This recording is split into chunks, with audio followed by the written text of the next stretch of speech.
Vous avez dit que quand vous alliez à des conférences, c'était parce que vous vouliez en apprendre davantage au sujet de vous-même. De mon expérience, les gens vont à des conférences, et notamment des conférences de développement personnel, pour trouver une réponse. Ils se disent « Qu'existe-t-il ici que je puisse apprendre afin d'avoir plus de succès ?» Mais ce n'était pas ce que vous faisiez, n'est-ce pas? Non, pour moi c'était différent. Et je pense que vous avez probablement raison quand vous dites que la plupart des gens cherchent une réponse qui proviendrait à l'extérieur d'eux-mêmes. Et ils ne trouveront donc jamais cette réponse. Je pense que dans mon cas, j'avais réalisé qu'il y avait quelque chose à l'intérieur de moi. J'ai rencontré un homme ici à Toronto et c'est lui qui m'a initié et m'a donné envie d'étudier tout ça. Il m'a dit que si je n'étais pas satisfait des résultats que j'obtenais dans ma vie, qu'il fallait que je fasse des changements sur moi-même, car tout cela c'était mes résultats. Il m'a dit, si tu veux faire un changement envers toi-même, il faut que tu te connaisses toi-même. Et franchement, ça me semble logique quand j'y réfléchis. Je ne pense pas que ça soit une révélation fracassante, et ça ne parlerait probablement pas à la plupart des gens, mais pour moi ça me semblait vraiment logique. J'ai donc commencé à m'étudier moi-même, et j'ai réalisé que la plupart des gens ne savent pas qui ils sont. Que voulez-vous dire? Du genre, je connais mon nom, je connais mon âge?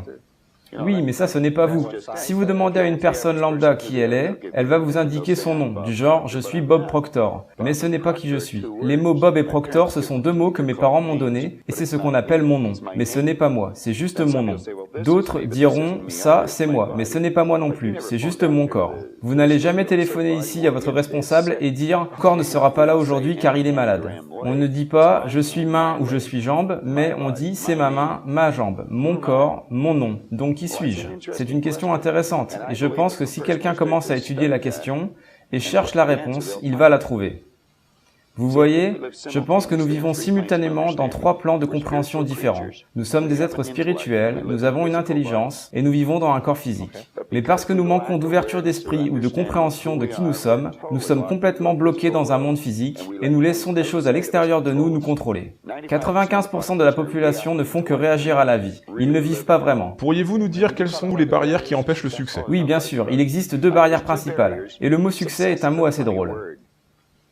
Nightingale a donné une très bonne définition du mot succès. Il a dit « Une personne a du succès si elle sait où elle est, si elle sait où elle va, et si elle se dirige progressivement dans cette direction. » Il a dit que le succès était la réalisation progressive en direction de cet idéal. Toute personne qui a un but et qui se dirige vers ce but est une personne qui a du succès. La plupart des gens pensent que le succès signifie avoir beaucoup d'argent. Et c'est vrai que vous pouvez avoir beaucoup d'argent si vous avez du succès. Mais ce n'est pas ce qui définit le succès. Par exemple, je ne pense pas que Mère Teresa avait beaucoup d'argent, mais c'est une femme qui avait beaucoup de succès.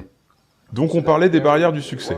Oui, il y en a plusieurs. Je pense qu'il existe deux barrières. La première, c'est notre conditionnement, le conditionnement qui a pris place dans notre subconscient depuis la plus tendre enfance. La seule chose que nous pouvons faire, c'est d'agir et de parler de la même façon que les gens qui nous entourent. C'est pour cette raison qu'on a appris le langage qu'on connaît. Mais s'il y avait 10 langages différents dans notre maison, nous aurions appris ces 10 langages sans aucune difficulté. Nous n'utilisons qu'une seule langue, c'est donc la seule que nous avons appris. Puis nous grandissons et nous nous disons « Oh, je pourrais apprendre une autre langue ». Nous pourrions en apprendre 100 autres si nous le voulions. On peut tout faire, mais je pense que nous avons un conditionnement très puissant et généralement il est basé sur de mauvaises croyances. Ça, c'était pour la barrière qui se trouve à l'intérieur de nous. La barrière extérieure, c'est notre environnement. Nous avons pour habitude de nous comporter de la même façon que tous les gens autour de nous. Et quand vous y réfléchissez, ce comportement est très parlant, car si vous étudiez les statistiques, 95% des gens passent toute leur vie sans réellement vivre la vie dont ils auraient aimé vivre. Savez-vous que 95% de la population dans ce pays, disons même en Amérique du Nord, qui est le continent le plus riche de toute l'histoire du monde, ces gens travaillent de façon productive pendant disons 40 ans sur leurs 65 ans d'âge, et au final, ils n'ont quasiment plus d'argent. Il y a forcément quelque chose qui ne tourne pas rond. Seulement 5% des gens réussissent à être dans une situation financière confortable ou financièrement indépendant. Êtes-vous en train d'essayer de nous faire déprimer? Évidemment que non. D'ailleurs, je trouve que c'est une idée très excitante. Car l'idée qui se cache derrière ça, c'est que tout le monde peut gagner. Vraiment tout le monde. Et si nous commençons à étudier les statistiques, je pense que nous pouvons tous conclure qu'il faudrait mieux que chacun réfléchisse de lui-même plutôt que de suivre tout le monde. La plupart des gens trouvent un travail, puis ils regardent autour d'eux et voient que tout le monde font leur travail, alors ils font de la même façon. Ils devraient s'arrêter un instant et se poser la question, n'existerait-il pas une meilleure façon de procéder? Ne devons-nous pas nous adapter au système afin de ne pas nous démarquer, par risque de perdre notre travail, ou de nous faire virer ou de faire des vagues? C'est exactement ça. Les gens suivent les règles, du genre prenez un numéro et faites comme tout le monde autour de vous. Ça pourrait être intéressant de faire ça dans le royaume des animaux, mais les humains ne sont pas censés vivre de cette façon. Je pense que nous devons faire quelques vagues. Nous devons peut-être nous démarquer, être différents. Non pas pour le prétexte d'être différents, mais parce que nous sommes vraiment différents. Nous pensons tous de façon différente. Et je pense que nous devrions commencer à penser et à dessiner dans notre esprit les images de ce que nous aimerions faire, et ensuite de s'y atteler et de le faire. Emerson l'a fait, Edison l'a fait, Marconi l'a fait, Samuel Morse l'a fait, Buckminster Fuller l'a fait. On pourrait continuer cette liste pendant longtemps. Ils étaient différents, ils se sont démarqués et ils ont fait quelques vagues. D'accord. Vous avez dit que vous avez commencé en faisant des recherches sur vous-même afin d'en découvrir plus au sujet de vous-même. Et puis vous avez trouvé le succès en cours de route, c'est ça? Eh bien, je n'ai pas commencé comme ça au début. J'ai déjà commencé à chercher faire beaucoup d'argent, car je pensais qu'avec beaucoup d'argent, ça allait régler tous mes problèmes, et je me suis rendu compte qu'en réalité, ce n'était pas le cas. Et plus j'ai eu d'argent, plus j'avais l'impression d'avoir de problèmes. Après avoir étudié tout ça pendant plusieurs années, je me suis rendu compte que pour obtenir les vraies réponses, vous devez en savoir un peu plus sur vous-même. Et je ne pense pas qu'il soit nécessaire de grimper l'Himalaya pour devenir une sorte de gourou pour y parvenir. D'accord. Qu'avez-vous fait pour en apprendre plus sur vous-même? Vous avez dit que vous êtes allé à des séminaires. Oui, je suis allé à des séminaires. Je voulais écouter les différents intervenants qui pourraient m'enseigner des choses concernant l'esprit. Je pense que nous pouvons trouver la réponse dans notre esprit si nous commençons à étudier l'esprit, et si nous essayons de comprendre notre esprit. D'accord. Laissez-moi revenir à votre cas. Qu'avez-vous appris au sujet de Bob Proctor pendant cette période? Eh bien, j'ai appris que vous ne verrez jamais la plus grande partie de moi, car elle est de type non physique. Et ce que vous voyez ici en tant que corps physique n'est rien de plus que la manifestation physique de la part la plus haute de ma personnalité. Et bien sûr, ceci est aussi vrai pour vous, pour la personne assise derrière la caméra et pour tout le monde. Ce qu'il faut étudier, je pense, c'est la façon dont cette partie non physique de mon esprit fonctionne. Que se passe-t-il quand je réfléchis? D'où mes pensées proviennent? Comment avons-nous fait pour créer cette chaise? Quelqu'un a dû y penser. Les pensées sont partout. Et nous mettons les pensées dans notre esprit et nous faisons des images dans notre esprit. Ce qu'il faut comprendre, c'est que c'est une partie non physique de nous qui s'occupe de tout ça.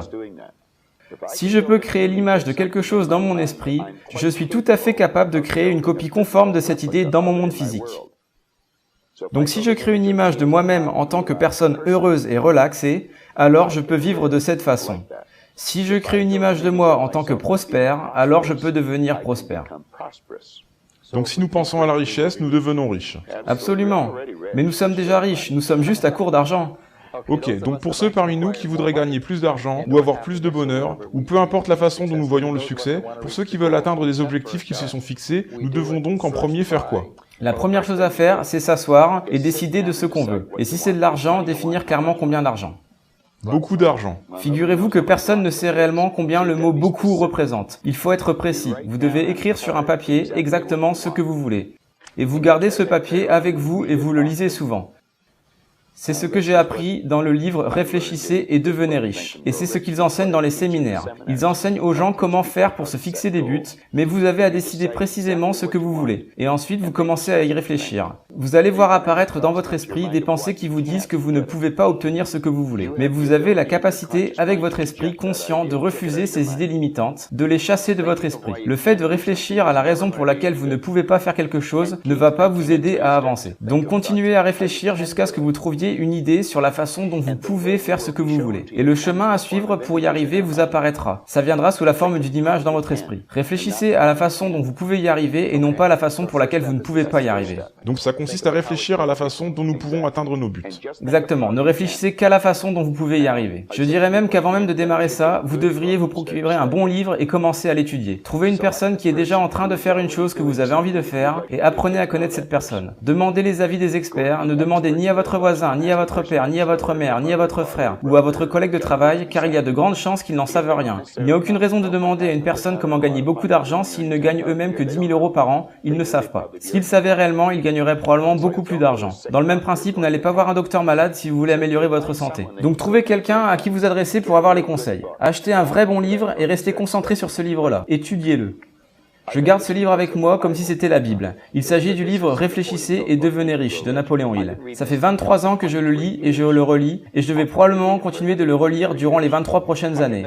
J'ai ici quelques très bons livres que j'ai apportés aujourd'hui. L'un s'appelle « Le pouvoir de votre subconscient », et je ne reçois aucune commission pour vendre ces livres. L'auteur nous a quittés il y a quelques années déjà.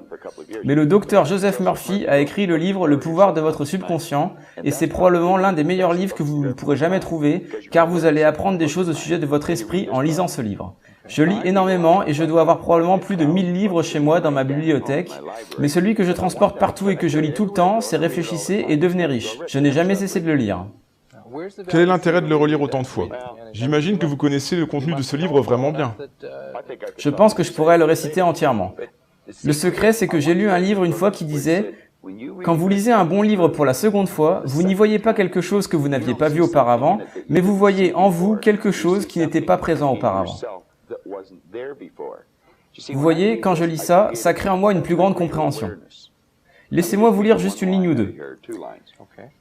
Il a dit que le chaînon manquant dans tous les systèmes éducatifs qui existent de nos jours peut s'expliquer par l'incapacité de nos institutions éducatives à enseigner aux étudiants de quelle façon organiser et utiliser le savoir après qu'ils l'aient appris.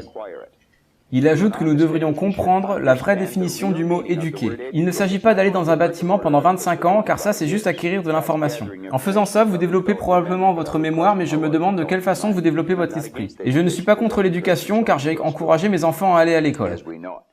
Il dit que le mot « éducation » est composé du mot « éduco » et il ajoute que ce mot « éduco » signifie « induire »,« puiser » ou « se développer depuis l'intérieur ». Une personne éduquée n'est pas nécessairement une personne qui a une connaissance générale abondante ou dans un domaine spécialisé. Une personne éduquée est quelqu'un qui a tellement développé ses facultés de son esprit qu'il peut obtenir n'importe quelle chose qu'il désire ou son équivalent sans avoir à violer les droits des autres personnes.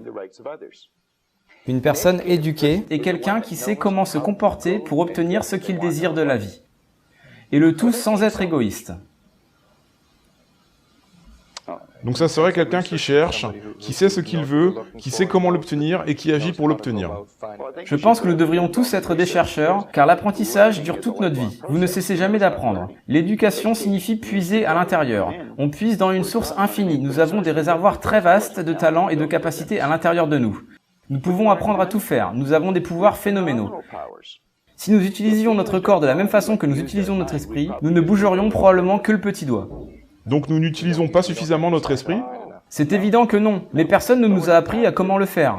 Les enfants à l'école devraient apprendre tout ça bien avant que l'école commence. Ils devraient s'asseoir et on devrait leur donner un carnet de notes vierges et leur faire visualiser les notes qu'ils veulent avoir, les écrire sur leur propre carnet de notes, et cela bien avant que l'école commence, ou pendant la première semaine de cours. Et ensuite, le professeur devrait dire « Maintenant, je veux juste que tu te concentres sur comment faire pour obtenir ces notes, et je ne veux pas que tu penses que tu ne puisses pas les obtenir. Je veux que tu trouves la démarche adaptée afin que tu les obtiennes. » Bien sûr, certaines personnes diront que ce n'est pas une méthode réaliste, mais c'est une méthode très réaliste. Ça s'appuie sur les principes du succès qui remontent à 6000 ans d'histoire. C'est de cette façon que tout a été accompli.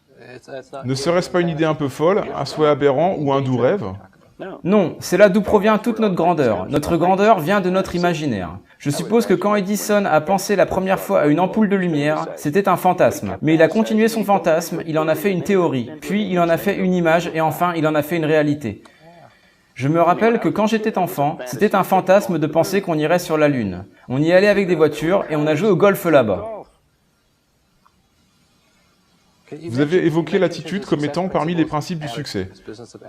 L'attitude. Il s'agit de la façon dont vous pensez, la façon dont vous vous ressentez, la façon dont vous vous comportez. C'est assez difficile pour moi d'expliquer clairement l'attitude dans une conversation classique. Lors des séminaires, j'utilise un tableau blanc, et c'est ce que j'ai fait lors de ce séminaire sur l'attitude que j'ai donné hier soir. Nous avons passé 3 heures à échanger sur ce seul sujet. Donc le faire ici en 3 minutes, je ne peux pas le faire, ou du moins je n'ai pas encore appris à le faire. Je reconnais que c'est difficile. Nous avons à adopter une attitude gagnante tout le temps. D'accord. Dans les relations humaines, on dit que le plus dur pour gérer les gens, c'est de gérer leur attitude. C'est vrai, c'est ce qui constitue le management. Nous ne pouvons pas changer l'attitude des gens. Eh bien, personne ne peut changer l'attitude de quelqu'un d'autre. La seule attitude que l'on peut changer est la nôtre. Vous savez, dans le domaine du management, on pense souvent que comme tout vient de l'attitude des gens, on ne peut rien y faire. Mais si les managers arrivaient à la conclusion que oui, il s'agit de l'attitude, et qu'on décidait d'apprendre de nouvelles choses aux gens sur leur attitude, il suffirait de leur enseigner des choses au sujet d'eux-mêmes, de leur faire prendre conscience qu'ils ont de la valeur, qu'ils ont de la richesse, qu'ils sont la plus grande ressource de l'entreprise. Les entreprises dépensent environ 65% de chaque dollar gagné pour payer les salaires et les bénéfices des employés. Et pourtant, les dirigeants en savent moins sur leurs employés que sur n'importe quel autre sujet. Ils en savent plus au sujet des gadgets et des trucs inutiles que ce qu'ils savent au sujet des gens. Donc vous suggérez que nous développions une attitude gagnante. Pouvez-vous définir ce qu'est une attitude gagnante? Eh bien, laissez-moi faire une digression pendant quelques secondes. Tout l'univers fonctionne sur des lois. Il existe une loi appelée la loi des opposés, également appelée loi des polarités. Chaque chose a son opposé. Il y a le côté droit, le côté gauche. Il y a devant, derrière, haut, bas, chaud, froid, positif, négatif, yin, yang. Vous savez, vous pouvez penser de façon négative ou penser de façon positive, mais vous ne pouvez pas penser les deux en même temps. Vous ne pouvez que penser d'une façon à la fois. Et nous devons entraîner notre esprit à penser ou à chercher ce qui est positif ou les choses qui sont bonnes. Il y a du bon dans toute chose. Il n'existe rien qui soit 100% mauvais. Et dans le cas d'une crevaison ou d'une panne, il y a quelque chose de bon dans cela. Il y a toujours quelque chose de bon dans tout sujet. Vous aurez peut-être à chercher pour trouver ce qui est bon, mais il y a quelque chose de positif dans toute chose. Il doit y avoir du positif et du négatif dans toute chose afin que cette chose puisse exister. Il existe une loi qui a engendré cela, et la science a pu l'expliquer. À partir du moment où l'on comprend qu'il existe cette loi des opposés, qu'il y a des pensées négatives et des pensées positives, lorsque ce flux d'énergie se répond dans notre esprit, nous décidons la façon dont nous allons penser. Les personnes qui sont au chômage peuvent décider de penser « je ne peux pas trouver un travail » ou ils peuvent décider de penser « je peux trouver un travail ». S'ils pensent qu'ils vont en trouver un, alors ils vont commencer à attirer vers eux un flux de pensées pour les aider à trouver une solution pour trouver du travail. Vous devez vraiment comprendre la façon dont notre esprit conscient et notre esprit inconscient fonctionnent en rapport avec notre corps et notre monde physique afin de comprendre quelle attitude adopter. L'attitude devrait être une matière enseignée à l'école bien avant la lecture, l'écriture, l'arithmétique ou quoi que ce soit d'autre. Car c'est l'attitude d'une personne qui va déterminer quelle note elle obtient. D'accord. Et peut-être que l'on peut lier ce sujet de l'attitude avec le business de l'image de soi-même dont vous avez parlé. Eh bien, quand nous avons parlé des principes qui mènent au succès, et je disais qu'il faut avoir une attitude gagnante, il faut que vous fixiez des objectifs, puis vous devez travailler sur votre image de vous-même. Concernant la façon dont nous construisons les images dans notre esprit, le docteur Maxwell Maltz a découvert le concept de l'image de soi, et il l'a décrit de la façon dont nous le connaissons aujourd'hui. C'était en 1960. Il était chirurgien esthétique. Et il a réalisé qu'en opérant des gens, il pouvait par exemple leur enlever une vilaine cicatrice sur le visage. Et il a remarqué que parfois, après avoir enlevé la cicatrice ou par exemple refait le nez, il y avait un grand changement psychologique qui avait lieu chez le patient. Ça peut être ou non interprété comme cela, mais le patient pouvait devenir glorieux ou sociable. Et il a conclu que nous devons avoir deux images de nous-mêmes, une image extérieure et une image intérieure de nous-mêmes.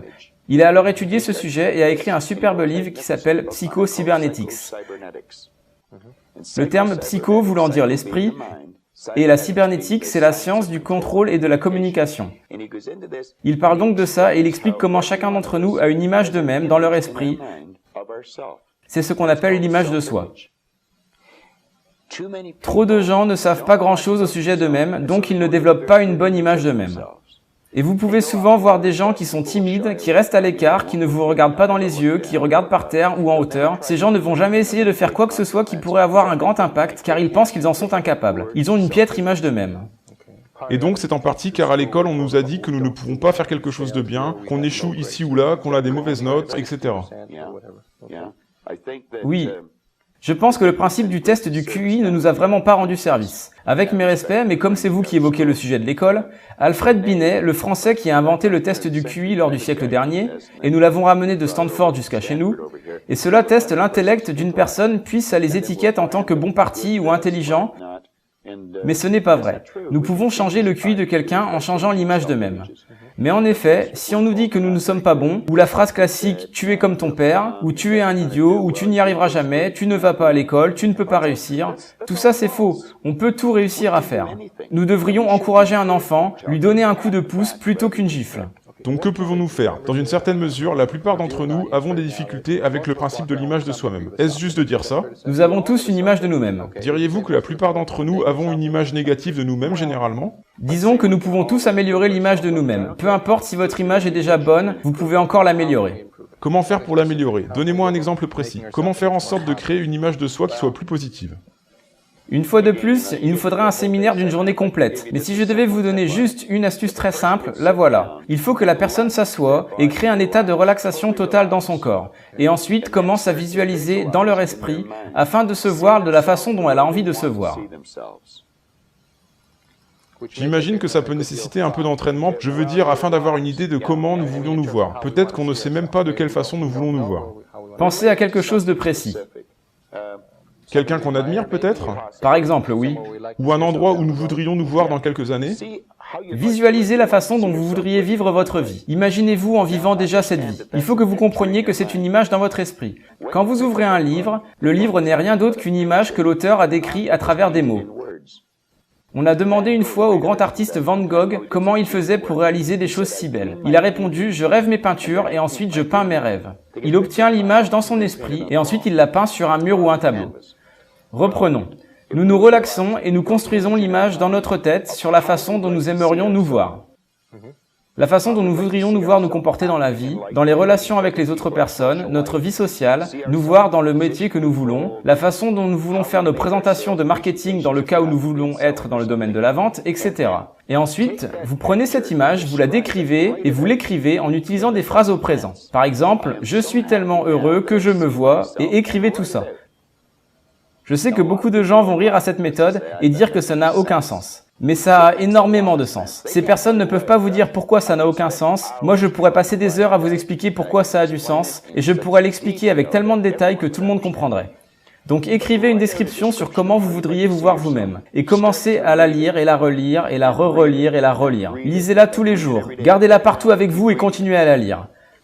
Le point primordial que tous les grands enseignants ont évoqué au cours de l'histoire, et ils ont tous été unanimes à ce sujet, c'est que nous devenons ce à quoi nous pensons. Ça peut nous paraître un fantasme au premier abord, ça peut même parfois nous sembler être des mensonges, mais si vous lisez suffisamment ce que vous avez écrit, vous commencerez à y croire. Et quand William James a dit « Croyez et vos croyances créeront les faits », vous verrez la personnalité d'une personne changer. Je regarde les gens lors de mes séminaires et je vois leur personnalité changer sous mes yeux. Et tout ce qu'ils font, c'est commencer à se voir d'une façon différente, commencer à penser différemment. Donc nos pensées contrôlent nos actions, c'est ça? Oui, sans aucun doute. En fait, non. Nos pensées contrôlent nos sentiments et nos sentiments contrôlent nos actions. Et nous contrôlons nos pensées. Oui, nous pouvons contrôler nos pensées. Donc généralement, l'une de nos difficultés ou l'un de nos problèmes, c'est peut-être que nous avons tendance à réagir à ce que les autres personnes nous disent et nous avons donc constamment des pensées négatives et ensuite ça affecte nos sentiments puis affecte nos comportements. C'est ça, c'est exactement comme ça que ça se passe. Nous lisons les journaux et le pessimisme nous envahit. Tout ce qu'on a fait, c'est l'accepter. Nous ne devrions pas laisser entrer le pessimisme en nous. Vous savez, par tout temps, il y a eu des gens en faillite. J'ai grandi avec l'idée que tout le monde est devenu pauvre lors de la crise des années 30, mais ce n'est pas vrai. Certains ont gagné des millions. Je pensais que tout le monde était au chômage, mais certains ont démarré des affaires. Par tout temps, il y a des faillites pour certaines personnes et il y a de la prospérité pour d'autres. Posez-vous la question suivante quand vous lisez quelque chose dans les journaux. Est-ce que je veux être impacté émotionnellement par ce sujet? Si c'est un sujet négatif, je n'ai pas envie d'être impacté. Personnellement, je ne lis pas les journaux souvent, mais ça m'arrive, juste que je ne m'y attarde pas. Vous ne vous sentez pas impacté émotionnellement? Non, quand un sujet ou une idée arrive dans votre esprit, que ça vienne de quelqu'un qui vous parle ou de ce que vous lisez dans les journaux, nous devrions nous poser la question suivante. Est-ce que cette idée m'aide à aller là où je veux aller? Si ce n'est pas le cas, il faut rejeter cette idée. D'accord Bob, j'ai apprécié notre interview, très rapidement. Pour les personnes intéressées à en apprendre plus sur votre philosophie du succès, et je sais que vous donnez des astuces très précises sur ce qu'on peut faire pour avoir plus de succès, ces personnes peuvent participer à vos séminaires. Absolument, nous en organisons tout le temps. Je vous remercie pour votre présence Bob. Le plaisir est pour moi.